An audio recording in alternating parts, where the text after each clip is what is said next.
Assalamualaikum dan selamat pagi diucapkan kepada semua murid 4 Bravo. Apa khabar hari ini? Setelah 5 hari kita bercuti, diharap kamu semua berada dalam keadaan sihat. Okey, untuk tajuk sains kita pada hari ini, cikgu akan menerangkan tentang kemahiran proses sains. Kamu sudah mempelajari kemahiran proses sains ini pada tahun 1, 2 dan 3. Jadi, pada hari ini kita akan menambah lagi beberapa kemahiran proses sains untuk meningkatkan lagi pengetahuan kamu terhadap tajuk ini. Baik, apakah itu kemahiran proses sains? KPS, kemahiran proses sains, ialah salah satu daripada dua komponen dalam kemahiran saintifik. Baik, dalam kemahiran saintifik ada dua komponen. Apa itu? Kemahiran proses sains dan juga kemahiran manipulatif. Okey, kamu juga telah mempelajari kemahiran manipulatif semasa di tahun 1, 2 dan juga 3. Masih ingat lagi tak? Okey. Seterusnya, ia diperlukan untuk mencari jawapan kepada sesuatu masalah atau membuat keputusan secara bersistem.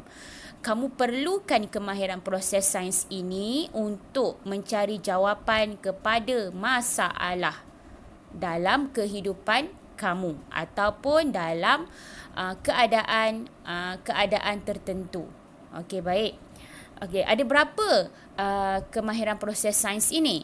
Okey, semasa di tahun 1, 2 dan 3 kamu hanya belajar beberapa sahaja. Tapi sebenarnya kemahiran proses sains ada 12. Baik, berikut adalah contoh kemahiran proses sains. 12 kemahiran proses sains.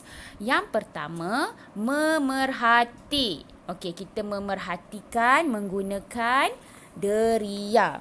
Okey, menggunakan deria. Deria ada berapa semua? Betul, ada 5 deria yang dikurniakan kepada kita. Baik. Yang kedua adalah mengelas. Mengelas adalah kita mengasingkan objek atau fenomena berdasarkan persamaan, okey, dan perbezaan. Baik, yang ketiga mengukur dan menggunakan nombor.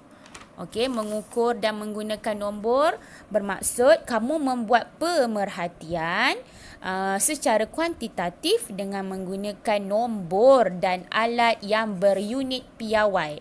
Contohnya, bagaimana kamu hendak menimbang, okey, mengetahui berat beg sekolah kamu.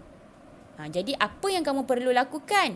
Kamu perlu menimbang berat beg menggunakan penimbang. Jadi penimbang akan menunjukkan apa?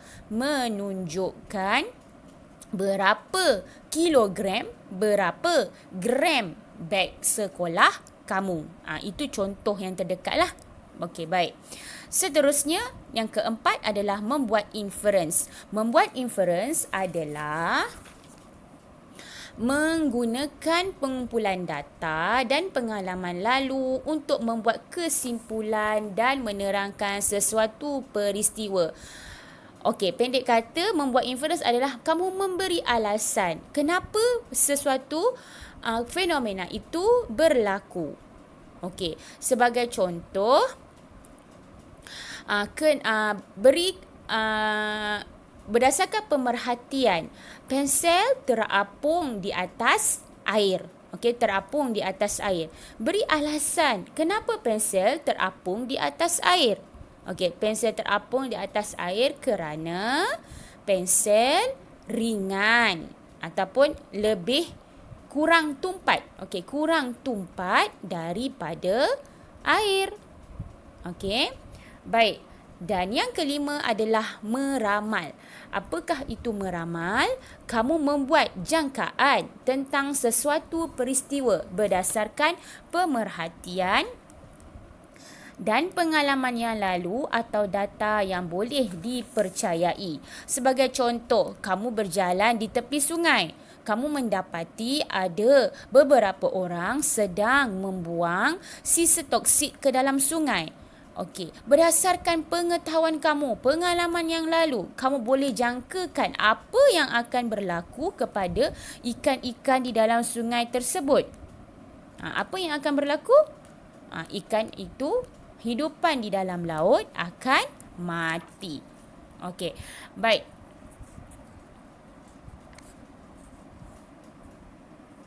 Okey, di sini kamu ada berkomunikasi menggunakan perhubungan ruang dan masa, mentafsir data, mendefinisi secara operasi, mengawal pemboleh ubah, membuat hipotesis dan juga mengeksperimen. Cikgu akan terangkan nanti dengan lebih lanjut. Jadi untuk hari ini kamu perlu tahu 1, 2, 3, 4, 5 kemahiran proses sains pada hari ini. Okey, baik. Okey, baik, sekarang sila rujuk buku teks kamu, muka surat 2. Okey, dalam muka surat 2 ini, kamu akan melihat, mendapati ada beberapa orang murid tahun 4, sedang melihat persekitaran mereka. Okey, baik. Dalam situasi yang pertama, murid perempuan itu memerhatikan sampah sarap di sini katanya. Semakin hari semakin banyak orang membuang sampah di kawasan tersebut. Ravi pula berkata baunya pun tidak menyenangkan. Baik, berdasarkan perbualan di sebelah di atas, apakah KPS yang terlibat dalam perbincangan mereka? Apa yang mereka sedang lakukan ini? Apakah kemahiran proses sains yang terlibat? Siapa boleh bagi tahu cikgu? Ya, betul. Memerhati. Kenapa kamu cakap dia memerhati? Memerhati, kamu lihat ya, budak perempuan itu memerhatikan sampah sarap menggunakan deria apa? Dia perhatikan sampah sarap. Oh, ada sampah dekat sini. Apa deria yang terlibat? Iaitu deria penglihatan. Ravi pula berkata, baunya pun tidak menyenangkan. Jadi, apakah deria yang terlibat? Semestinya deria bau. Jadi, mereka menggunakan deria. Bila menggunakan deria, apakah kemahiran proses sains yang terlibat? Iaitu memerhati. Faham ya? Baik. Seterusnya, mereka berbincang apa yang perlu dilakukan dengan sampah sarap ini. Baik. Jadi, mereka telah mengasingkan sampah sarap itu. Mengasingkan. Apakah KPS yang terlibat dalam tindakan mereka ini? Bila kata mengasingkan, maksudnya mereka sedang mengumpulkan objek mengikut ciri-ciri yang sepunya ataupun sama. Daripada pembacaan kita, mereka mengumpulkan kertas di satu beg. Kemudian mengumpulkan kaca dalam satu beg. Kemudian mereka mengumpulkan logam seperti tin minuman dalam satu beg dan juga botol-botol plastik. Jadi mereka mengasingkan mengikut ciri-ciri yang sepunya. Baik. Sekarang kamu rujuk muka surat 3. Apa yang mereka lakukan pada muka surat ketiga? Baik, pada muka surat ketiga, mereka membawa objek-objek barang-barang yang telah dikumpulkan tadi mengikut kategorinya ke pusat kitar semula. Ke pusat kitar semula. Kemudian, apa yang mereka lakukan di sana? Baik. mula-mula sebelum kita kita dah sampai ke pusat kita semula, kita perlu menimbang barang yang kita kumpulkan tadi. Okey, bila kita kata menimbang, kita menggunakan alat dan juga nombor untuk mengukur dan menggunakan nombor. Maka apakah KPS yang terlibat? Mengukur dan menggunakan nombor. Okey, baik. Boleh faham tu? Baik, yang keempat, okey, dalam proses menimbang, sambil menimbang mereka bersembang. Okey, mereka bersembang. Agarannya berapa perolehan hasil jualan tin aluminium sahaja? Okey, mereka meramalkan sebanyak RM8. Jadi di situ apa KPS yang terlibat? KPS yang terlibat adalah meramal. Apa itu meramal? Menjangka atau menganggar hasil jualan mereka. Okey, menganggarkan sesuatu situasi. Okey, baik, itu meramal. Baik, kita tengok lagi bawah je. Bawah muka surat 3. Okey, seterusnya apa yang mereka lakukan? Baik, sisa makanan yang terdapat di kawasan pembuangan sampah tadi ditanam. Okey, ditanam. Baik, mengapa mereka menanam sisa makanan itu? Ada siapa-siapa boleh bagi tahu cikgu secara logiknya kenapa kita tanam sampah ni? Okey, baik. Betul. Baik, kita menanam sampah supaya sampah itu tidak berbau, tidak bersepah-sepah lagi. Okey, betul. Jadi, apakah KPS yang terlibat? Okey, baik. Apakah KPS yang terlibat? Mengapa? Bila tanya soalan mengapa, kamu perlu memberi alasan. Bila memberi alasan, apa KPS yang terlibat? Iaitu membuat inference. Okey, membuat inference. Cikgu salah type di sini. Membuat inference, iaitu kamu memberi alasan kenapa perlunya menanam sisa makanan itu. Baik. Baik, apa kesimpulan yang dapat kita pelajari yang kita buat pada hari ini? Kesimpulannya ialah kemahiran prosesan yang telah kamu pelajari pada hari ini ada 1, 2, 3, 4, 5. Ada 5. Iaitu memerhati. Memerhati tadi kamu menggunakan deria untuk memerhati. Okey, ada berapa deria tadi? Ada 5. Pandai pun. Baik. Yang kedua, mengelas. Apa mengelas tadi? Apa yang kita buat dalam mengelas? Kita mengasingkan objek mengikut kategori yang sepunya atau sama. Okey, baik.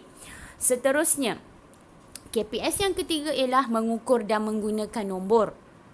Di mana mereka telah menimbang berat, berapakah berat tin aluminium dihantar ke pusat kitar semula. Okey, jadi kamu mengukur dan menggunakan nombor. Okey, seterusnya meramal. Apa yang mereka ramalkan? Mereka meramalkan berapakah hasil jualan. Sekiranya 1 kilogram bersamaan dengan RM4, 2 kilogram berapa ringgit? Okey, jadi 2 darab 4 berapa? RM8. Betul. Baik. Kemudian mereka juga telah membuat inference. Dan kita juga telah membuat inference. Apa inference? Apa alasan yang kita berikan? Mengapa sisa makanan perlu ditanam? Okey, supaya tidak berbau. Okey, supaya sisa makanan itu dapat mereput di dalam tanah. Okey, itu alasannya. Baik. Boleh faham tak sampai sini? Okey, harap-harap boleh faham ya. Okey. Baik, untuk melengkapkan modul kamu, okey, cikgu telah sediakan ada 3 aktiviti, okey, 3 aktiviti untuk melihat kefahaman kamu terhadap kemahiran proses sains yang cikgu telah ajarnya tadi. Okey, baik. Aktiviti yang pertama, kamu perlu tandakan kenal pasti kemahiran proses sains yang betul berdasarkan gambar dan pernyataan yang diberi. Okey, perhatikan pokok yang ditanam itu. Hari pertama bagaimana? Hari keempat bagaimana pula keadaan pokok tersebut. Jadi kamu kenal pasti. Contoh A, pokok ini akan pulih jika disiram air. Okey. Apakah KPS dia? Memerhati atau meramal? Dia guna perkataan jika. Kalau jika. Kalau aku tak pergi sana, mesti aku tak jatuh. Apa tu? Itu kira-kira betul, ramalan. Pandai. Okey, jadi kamu buat B, C dan juga D. Okey, kena pasti satu sahaja. Pilih satu sahaja jawapan. Okey, baik. Seterusnya, untuk aktiviti kedua, kamu perlu mengelaskan haiwan yang mempunyai ciri-ciri sepunya dalam carta pengelasan berikut. Okey, baik. Cikgu ada beri ada 1, 2, 3, 4, 5, 6. 6 haiwan, jenis haiwan. Jadi, kamu perlu mengelaskan mengikut kumpulan yang betul. Okey, senang saja yang ini. Tak ada masalah cikgu rasa. Okey, baik. Yang terakhir, apa yang terakhir, modul yang terakhir untuk aktiviti ketiga, perhatikan rajah 2 ekor haiwan ini. Okey, 2 ekor haiwan ini. Kamu perlu nyatakan ciri yang terdapat pada semut. Okey. Kemudian, kamu perlu nyatakan 2 ciri. Yang A 2 ciri, yang B pun 2 ciri terdapat pada kura-kura. Dan C, nyatakan satu persamaan yang terdapat pada kedua-dua haiwan tersebut. Apa persamaan antara kura-kura dan juga semut? Ini menyatakan persamaan dan perbezaan adalah kamu melakukan proses kemahiran proses apa? Kemahiran proses sains memerhati, ya. Okey, memerhati. Kamu mengenal pasti perbezaan dan persamaan antara dua objek ataupun antara dua fenomena. Okey, baik. Dan D, nyatakan satu perbezaan yang terdapat pada kedua-dua haiwan ini. Okey. Bolehlah fikir ke, tanya mak ke, bincang dengan mak ke, bincang dengan ayah ke, apa yang patut dilakukan. Baik, sekian dulu daripada cikgu. Okey, sebarang persoalan kita akan bincang selepas ini. Okey. Assalamualaikum dan terima kasih.